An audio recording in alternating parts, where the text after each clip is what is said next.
Dr. Doom is one of the most iconic villains in all of Marvel.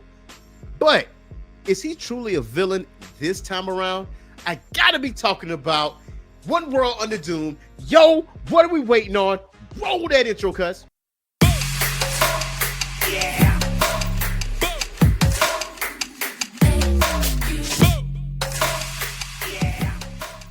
What's going on, Geek Corner? This is your boy, Earthsmack, the Man Scientist, and welcome back to the Orange Phoenix Media Channel and another episode of Comic Book Declassified, where we talk about the most recent issues in comics, as well as past issues, as well as character bios. If you ask for it, you already know what to do. Do not forget to hit that like and subscribe button and that notification bell. That way you get notified on all of our videos, whether it's live or recorded.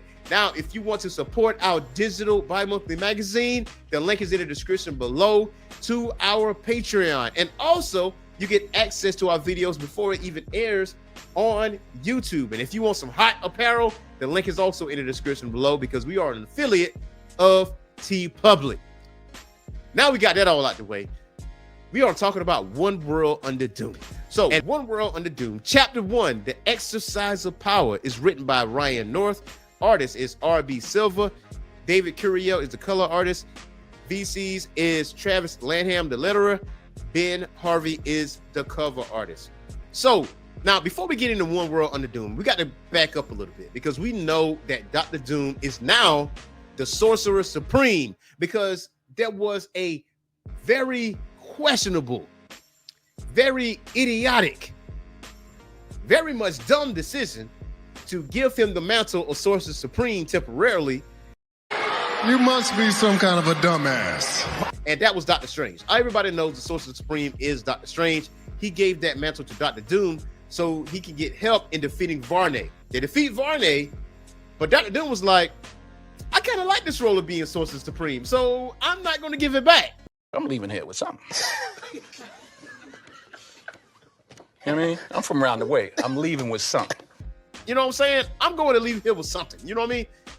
So what Dr. Doom did was he locked himself in Latveria and put himself over a bubble. Now, Doctor Strange has no way of entering this bubble. So Dr. Doom has no intentions of giving the role of Sorcerer Supreme back.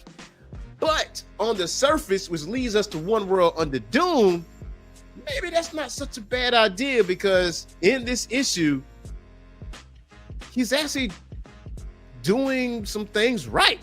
So we got to start out by the Latvian press office, right? So for immediate release, got to go over there. It says 6 months ago, Dr. Victor Von Doom became Sorcerer Supreme, then disappeared behind Latvia's closed borders. What has been only a few months without Doom's benevolent guidance feels too many like a lifetime. Still, only a few recognize this time for what it is, a calm before the storm. Now, I will say that Dr. Doom is definitely not one, but 2 steps ahead of the Avengers, the Fantastic Four, and all other heroes that's been involved with the Blood Hunt storyline. Like, this man has plans on top of plans. Like, but that's not unfounded on Dr. Doom. Dr. Doom is definitely one of the smartest people in the Marvel Universe. But most times his hubris gets in the way. And his enemies sometimes, well, most times use his hubris against him. And that's how Dr. Doom ends up failing in certain scenarios. But this time around, maybe he's smarter than the average bear. So it says, youth rush to platitudes like drowning men swarming a lifeboat. 2 peaceful nations will not choose to go to war with one another. You tell yourselves as if repetition makes it true. Yet even a superficial glance at history proves it. Government will not save you.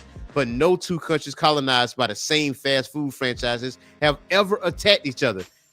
You plead, this is equally untrue. Capitalism cannot and will not save you. Nothing can save you, save for enlightenment. Rule of the single person who can make the hard choices. One who is above being bribed, being corrupted, who does not care about the petty comforts that confound other men. Doom is above money. Doom is above desire. Doom is above all. And in his magnanimity, in his pity, in his greatness, Doom will save you. Like, this man is having a press conference to the whole entire world, and the things that he laid out, I cannot disagree with. I feel like as a nation, or as the entire world, I feel like these two things that he's going to express, especially in this comment, because we're going to go over that, are the two major things that the world actually wants to happen. And if you got an individual that is willing to give you these two things, then everybody else that opposed that will be an enemy, which is very, very smart. It says, earlier this morning, the leaders of every nation on earth, kings and queens and warlords and presidents, each willingly swore fealty to Doom. As of this moment, every nation on earth has become a province of a unified earth, a new grand united Latveria. To those watching this broadcast, I know it must be shocking for you. Changes to power hierarchies often are. And I know what you now expect. Perhaps slave labor building eternal monuments to the glory of Doom, or perhaps death squads. Yes, to hunt down the enemies of Doom, finally ending the threat of the dangerous and hated Reed Richards of the Fantastic Four. No, for in the face of this unprecedented power, Doom is not petty. Doom is humble. Doom is magnanimous. And Doom begins his rule with but two small decrees. War between nations is, of course, outlawed. There shall be no conflict between Latveria's provinces. First thing, that is the first thing. Like, come on now, if you really equate that to what we deal with in the real world, like, no one really wants war. It's more like egos, like, bashing against each other. So if you see this in comic book format, you know, countless wars have been conducted on Earth in the Marvel universe. I mean, we lost count. I mean, comics has been around since the 40s, you know what I mean? And wars has always happened. And yes, people lose their lives and there's devastation, but somehow they always rise above it. But it's a repetitive cycle, and that is what Doom is trying to convey. And he also says, and there is a certain minimum standard of living that Latveria bestows and insists upon for all of our citizens. Every nation will now not only care for the bodies of her citizens through free and truly universal healthcare, but it will also care for their minds through local elite tier education, all the way to postgraduate levels for everyone who chooses to avail themselves of it. No longer shall the highest levels of attainment be reserved only for those who can afford immigration, much less schooling.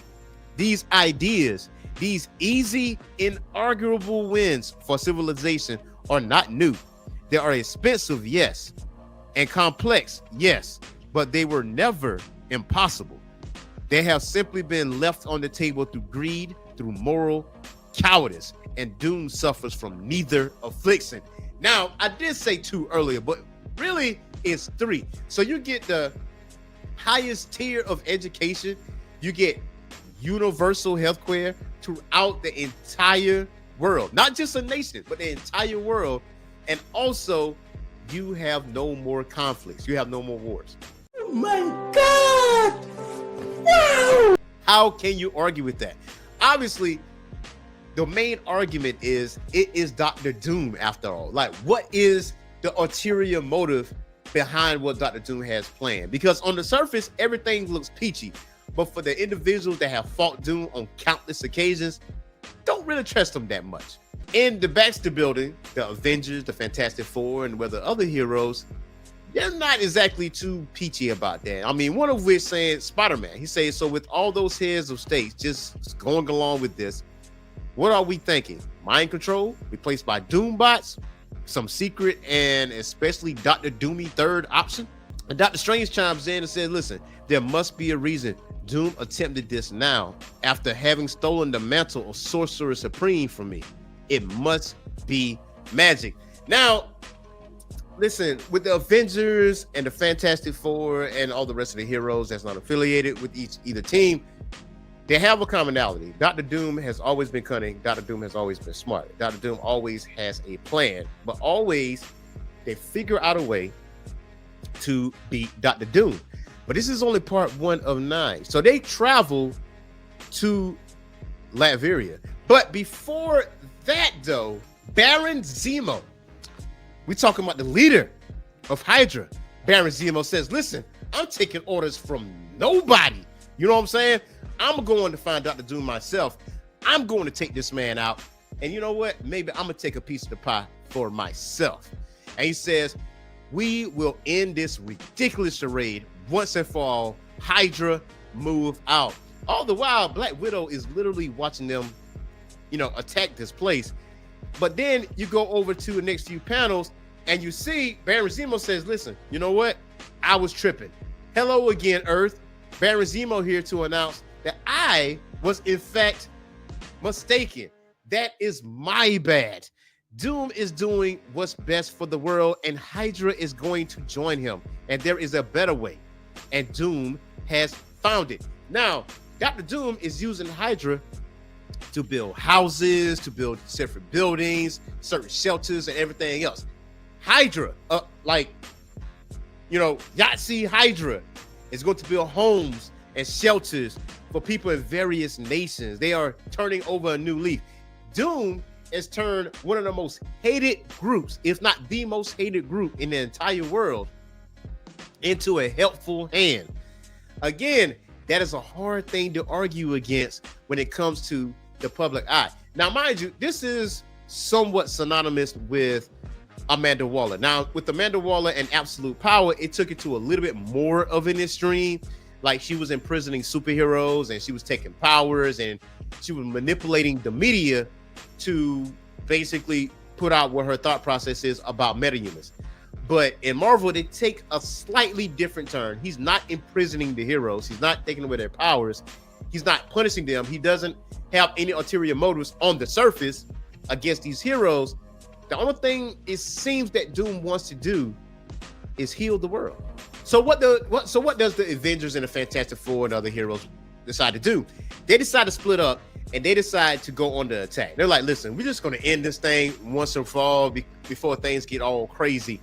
And Baron Zemo, after being part of the command, he said, listen, it's predictable, kill them all. Now, the heroes go on the attack when it comes to Hydra, and obviously, ultimately, they win. I mean, if you go in there guns blazing, Hydra is not superhuman. It's just a regular army, and when you battle the likes of the Avengers, the Fantastic Four, and everybody else in between, you're going to lose that battle, 6 ways for Sunday. But the thing that is very, very alarming is that they found Baron Zemo and realized that Baron Zemo is actually a Doom bot. So when they found that out, they decided to broadcast this and says, listen, Baron Zemo did not align himself with Dr. Doom. Dr. Doom took out Baron Zemo and replaced him with a Doom bot, so you've been lied to. He says, we're going to broadcast footage just as soon as I am done talking proof that Doom hasn't changed. He didn't open Baron Zemo's eyes to some glorious humanitarian purpose. He crushed him out the back of his head, and then he killed him and replaced him with the Doom bot, a mechanical puppet, just as Doom will kill anyone else who gets in his way. He's lying to you. Of course he is. He's Dr. Doom, but we're going to stop him. Don't believe him. Don't believe his lies. We're taking care of it. Iron Man out. Remember now, Hydra follows all orders from Baron Zemo. So if Baron Zemo is not in the picture, what happens with Hydra? So one of the Hydra agents says, look, our leader's been murdered. The Baron is dead. So now your lives are forfeit too. So at this point, all those citizens that Hydra was helping, it's like, listen, our leader's gone. We ain't going to follow him no more. So we just going to take y'all out because, today is Tuesday. And Dr. Doom comes out in a Tyrannosaurus Rex, a Doom Tyrannosaurus Rex. Like, listen, that was a mistake for you. It is not one you will make again. So he comes in and saves the day and takes out the rest of the Hydra agents that turn on the citizens of the world. He says, listen, a slight deception, a simple lie of omission. And I had Hydra clearing landmines. I had them building schools, hospitals. Unfortunately, the Avengers and their ilk couldn't stand it. So rather than risk their decades of ineptitude, their fundamental torpidity being revealed, they tore down my work. If they couldn't save you, then they would ensure no one else could. And before all that, he says, yes, I killed Zemo months ago. I killed the Red Skull too. These men were proud, unrepentant Nazis and the leaders of the virulent gang of racists. There were, in short, a problem, one that Earth's mightiest heroes have been trying and failing to solve since World War II. But Doom, he did it in a day. So how can you argue that? Like, if you are a normal citizen in the Marvel universe, how can you truly argue that? Why is Red Skull still amongst the living? Why is he constantly get put in prison, get caught, doesn't get taken out? Nothing. Why nothing happened to Baron Zemo? Why he's still amongst the living? Because the Avengers, the X-Men, everybody, well, the Avengers more specifically, they have some sort of a code. Dr. Doom says, listen, wherever that one use I had of them is I no longer have use for them. So what took the Avengers and all the Marvel heroes pretty much decades to do, I did it in 24 hours. So are you really upset that I lied to you about that? Or what are we doing here? So Stark realizes this and he says, listen, my God, he saw us coming. He knew Zemo would be unable to resist attacking him. So he prepared for that. He let them in. And just as Victor knew we'd be unable to resist revealing the truth, he's so prepared for us. And so as he was continuing to take out the rest of the Hydra agents, he says the last words in the first, Doom is wisdom. Doom is power. Doom is prosperity. And the lady and child that was saved by Doom repeats, and only Doom can save us. Yo, that is our show for today, man. I hope you guys love One World Under Doom. I have left some key parts out because why did I leave those key parts out? Because I want you guys to go to the nearest comic book store to get yourself a physical copy of One World Under Doom. And if it just so happen to be sold out, which I'm pretty sure it could possibly be, go on your Kindle app and go get Comicsology and download One World Under Doom #1. I guarantee you will not be disappointed. And One World Under Doom will continue next month. If you want me to continue with One World Under Doom series, I would definitely do so. Do not forget to hit that like and subscribe button and that notification bell. So until next time, y'all, peace.